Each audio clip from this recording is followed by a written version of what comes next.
अस्सलाम वालेकुम। कैसे हैं आप सब? उम्मीद करती हूँ हमेशा की तरीके से खैरियत से होंगे। तो आज हम आपके लिए बना रहे हैं बीफ वाइट बिरयानी की रेसिपी, जो कि जायके में बेहद लजीज, खुशबूदार और मजेदार बनती है। तो उम्मीद करती हूँ आपको ये रेसिपी जरूर से पसंद आएगी। आप इस मजेदार सी बिरयानी की रेसिपी को जरूर ट्राई कीजिएगा। तो चलिए फिर टाइम जाया नहीं करते, फटाफट से रेसिपी स्टार्ट करते हैं। देखते हैं बीफ वाइट बिरयानी बनाने के लिए हमें किन किन चीजों की जरूरत पड़ेगी। बिस्मिल्लाहिर्रहमानिर्रहीम। यहाँ पर हम 1 पाव यानी कि 250 ग्राम कुकिंग ऑयल डाल रहे हैं। तेल अच्छे से गर्म हो चुका है। यहाँ पर हमने 3 दरमियाने साइज की प्याज ली है, उसको स्लाइसिस में कट कर लिया, ये डाल दी। अब प्याज को हमने बहुत अच्छे से गोल्डन ब्राउन कर लेना है। ये आप देख लीजिए, प्याज पे बहुत अच्छा सा कलर आ चुका है। अब हमने फ्लेम को बिल्कुल बंद कर देना है और प्याज को निकाल लेना है। ये तमाम प्याज इसके अंदर से हमने निकाल ली। इसको हम एक तरफ रखते हैं। अब ये बाकी का जो बचा हुआ तेल है, इसको हम कढ़ाई के अंदर डाल लेंगे। थोड़ा सा हम बचा लेंगे।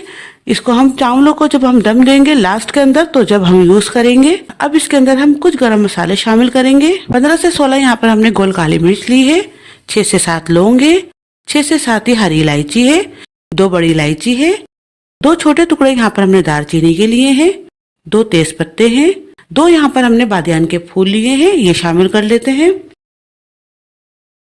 यहाँ पर हमने 2 दरमियाने साइज की प्याज ली है, इसको हमने स्लाइसिस में कट कर लिया, ये डाल लेते हैं। अब हम प्याज को अच्छे से तेल के अंदर सॉफ्ट कर लेंगे। हमने इसको गोल्डन ब्राउन नहीं करना, बस हमने इसको हल्का सा सॉफ्ट करना है।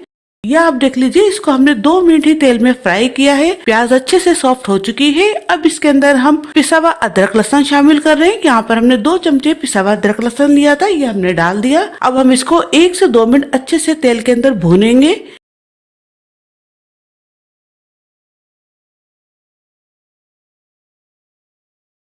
इसको हमने 2 मिनट भून लिया। अब इसके अंदर हम गोश्त शामिल कर रहे हैं। यहाँ पर हमने 1 किलो बीफ का हड्डी वाला गोश्त लिया है, और जो हमने गोश्त लिया है वो चेस्ट का यानी कि सीने का गोश्त लिया है। आपकी अपनी मर्जी है, आप किसी भी हिस्से का गोश्त ले सकते हैं, लेकिन सीने का जो गोश्त होता है उससे जो बिरयानी बनती है या पुलाव बनती है, उसमें जायका ही जबरदस्त सा आता है। और अगर आप बीफ का नहीं लेना चाहते तो आप मटन या चिकन भी ले सकते हैं, आपकी अपनी मर्जी है। ये हमने तमाम गोश्त इसके अंदर डाल दिया।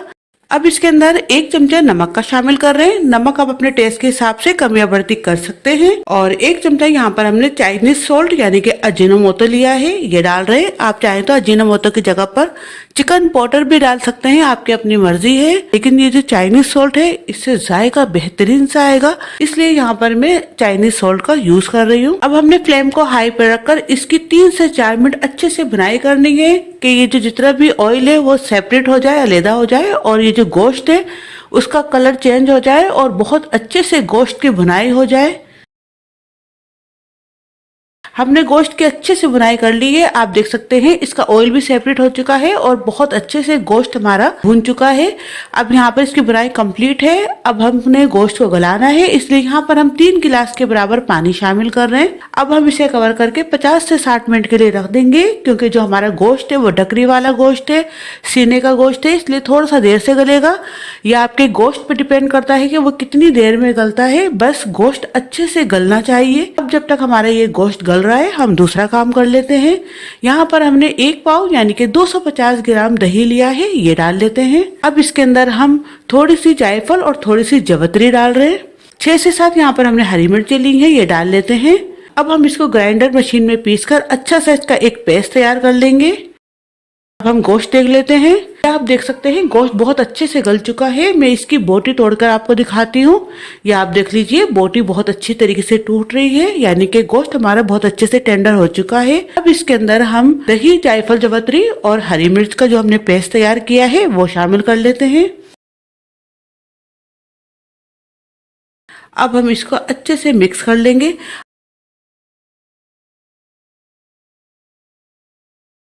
2 चमचे यहाँ पर हम सौंफ का पाउडर शामिल कर रहे हैं। 2 चमचे हमने सौंफ लेकर उसको अच्छे से पीस लिया, ये हमने शामिल कर दी। 2 चमचे ही यहाँ पर हम साबुत धनिया का पाउडर शामिल कर रहे हैं। हमने यहाँ पर पिसा हुआ साबुत धनिया नहीं लिया, हमने यहाँ पर साबुत धनिया को लेकर उसको हल्का सा ग्राइंड करके पीस लिया, ये डाल दिया हमने। 1 चमचा यहाँ पर हम चाट मसाला पाउडर शामिल कर रहे हैं। चाट मसाले पाउडर की रेसिपी मैं आपको बता चुकी हूँ। यह हमारा घर का तैयार किया हुआ चाट मसाला पाउडर है। 6 से 7 यहाँ पर हम हरी मिर्चें शामिल कर रहे हैं। 8 से 10 यहाँ पर हमने सूखे आलू बुखारे लिए हैं, ये शामिल कर रहे हैं। अब हमने गैस को हाई पर रखकर इसकी अच्छे से बुनाई करनी है। बस हमने ये जो पानी है वो तमाम खुशक हो जाए, इतनी हम इसकी बुनाई करेंगे। ये आप देख लीजिए, ये अच्छे से भून चुका है, इसका ऑयल भी सेपरेट हो चुका है और मसाला भी बहुत अच्छे से भून चुका है। अब इसके अंदर हम 1 छोटा चमचा गरम मसाला पाउडर शामिल कर रहे हैं। आधा हमने लेमन लिया है, इसका रस शामिल कर लेते हैं। थोड़ी सी हमने यहाँ पर बारीक कटी हुई पुदीने की पत्तियां ली है और थोड़ी सी बारीक कटी हुई हरा धनिया की पत्तियां ली है, ये शामिल कर लेते हैं। अब हम इसको अच्छे से मिक्स कर लेते हैं। ये मिक्स हो चुका। अब हमने फ्लेम को ऑफ कर देना है, बंद कर देना है। अब ये जो हमारा गोश्त है वो अच्छे से तैयार हो चुका है। अब हम चावलों की तरफ चलते हैं। यहाँ पर हमने चावल लिए हैं 1 किलो और अगर कप्स में देखें तो 5 कप के बराबर हमारे पास ये बासमती राइस है। 15 मिनट के लिए पानी में भिगो के रख देंगे, फिर इसके बाद इनको हम बॉईल करेंगे। और जब तक हमारे ये चावल भीग रहे हैं तो हम चावलों को उबालने के लिए पानी रख लेते हैं। यहाँ पर हमने चावलों को बॉईल करने के लिए पानी रख दिया है। अब चावलों में खुशबू लाने के लिए यहाँ पर हम कुछ गरम मसाले शामिल कर रहे हैं। 6 से 7 यहाँ पर हमने काली मिर्च ली है, 3 से 4 लौंग है और 3 हरी इलायची है, 1 बड़ी इलायची है, 1 दरमियाने साइज का टुकड़ा दालचीनी का है, 1 बादियान का फूल है, 1 चमचा जीरा है, ये शामिल कर लेते हैं। 1 तेजपत्ता शामिल कर रहे हैं। 5 चमचे यहाँ पर हम नमक शामिल कर रहे हैं। आधा नींबू का रस शामिल कर रहे हैं। 2 चमचे यहाँ पर हम कुकिंग ऑयल डाल रहे हैं। 2 चमचे केवड़ा वाटर शामिल कर रहे हैं। अब पानी को हमने अच्छे से उबाल लेना है। बहुत अच्छे से इसमें उबाल आ जाएगा तो फिर हम इसमें चावल शामिल करेंगे। ये आप देख लीजिए, पानी में बहुत अच्छे से बॉईल आ चुका है। अब इसके अंदर हम चावल शामिल कर लेते हैं। यहाँ पर हमने चावलों को 15 मिनट पानी में भिगो के रख दिया था, ये अच्छे से भीग चुके हैं। ये तमाम चावल इसके अंदर हमने डाल दिए।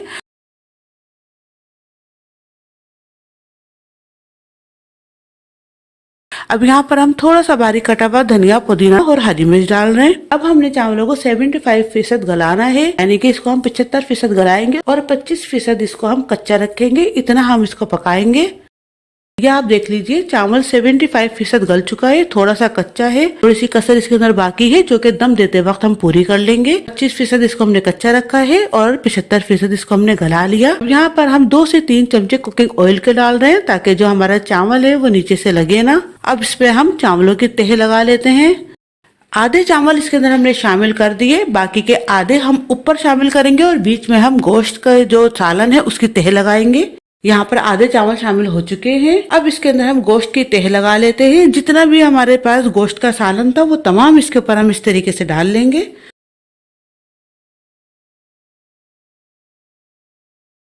ये तमाम हमने डाल दिया। अब यहाँ पर हमने 1 पाव यानी कि 250 ग्राम टमाटर लिए थे, उसको हमने स्लाइसिस में कट कर लिया, ये डाल लेते हैं।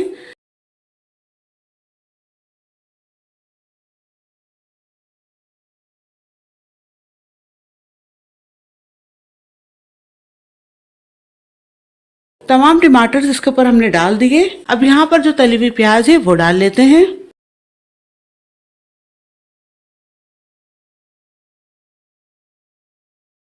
धनिया पुदीने की पत्तियां डाल रहे हैं।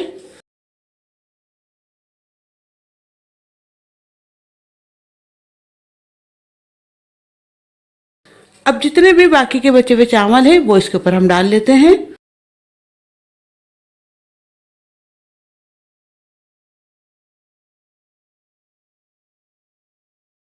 तमाम चावल इसके ऊपर हमने डाल दिए।